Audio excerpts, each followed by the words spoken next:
telling my friends is very important to me. Because when I'm feeling down, they will cheer me up. And there's always open-minded when I'm telling my problems to them.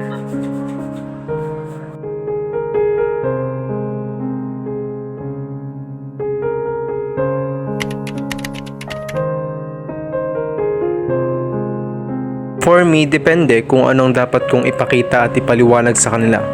Pagdating kasi sa ganyang sitwasyon, mahirap magpaliwanag kung alam mong hindi sila magiging seryoso sa'yo. Pero tandaan mo, sa mata ng tunay mong kaibigan, wala ka pang sinasabi, alam na nila kung ano yon.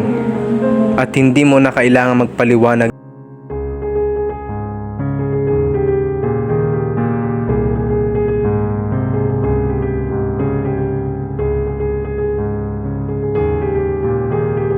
Saya, tawa at kalokohan, yan ang hindi ko makakalimutan.